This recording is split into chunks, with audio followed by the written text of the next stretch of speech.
So the next thing that happened on AEW Dynamite, now before we talk about the main segment of the night, we gotta talk about a backstage segment. So yeah, we see Renee Paquette interviewing Willow Nightingale and Stokely Hathaway, asking Stokely about what he was trying to do, and Stokely was like, "Well, Chris Statlander wouldn't do it her way and all that stuff, but it's perfectly fine. She's one of the best women's wrestlers on the roster." And then Renee informs Willow that she'll be taking on Riho next week on Big Business. So yeah, that's what she says. And Willow was like, "Well, I could take care of her." And she says that it's time for her to try to go after some gold and all that. And she tells Stokely that she's going to do it her way.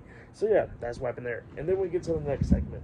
Tony Schiavone standing in the middle of the ring, and he introduces one half of the AEW World Tag Team Champions, Darby Allin. Darby Allin comes down there, and he has a heart to the crowd and all that stuff, talking about what happened this past Sunday at Revolution, talking about how Sting retired and all that. And he says that he's going to be doing a lot of stuff. Like next week on Dynamite, he'll be taking on Jay White one-on-one, and he says that he don't know if this is going to be his last match, because he says that at the pretty much like around March 20th, he says that he'll be climbing Mount Everest, and he says that he don't know if he's going to ever come back alive or anything. So he says that it'll possibly be his last match.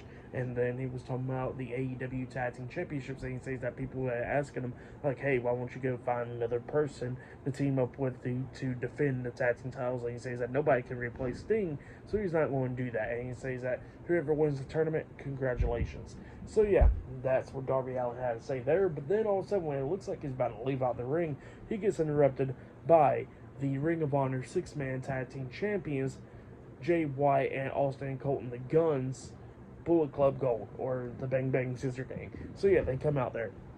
And Jay White starts cutting a promo on Darby Allin, talking about how he was stupid enough for jumping off the ladder so damn high, going through some glass and all that, leaving Sting to himself.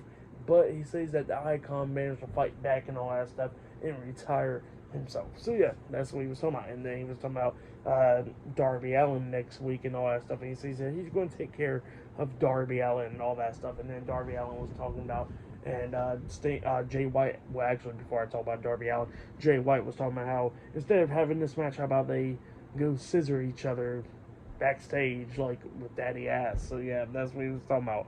And then Darby Allin says, "Look, I hear that around the world that you main evented Tokyo Dome 2 times and all that." And he says that apparently that's a good Jay White and all that stuff, but this one's just like a joke. And he says that I want the best out of Jay White, and I want to see what it's all about. And then he puts the baseball bat to his throat whenever Jay White like he's about to attack him or something. And he says that I want to beat you next week. So yeah, that's what happened there. And then after that, we see Julia Hart and Sky Blue talking backstage, and Julia Hart was talking about how she's going to have a house open rules match on Rampage to whoever wants to step up. So yeah, that's what's going to be happening on Rampage. But yeah, up next will be the main event. It will be Will Ospreay versus Kyle Fletcher one-on-one. So yeah, I'll see you guys later. Till then.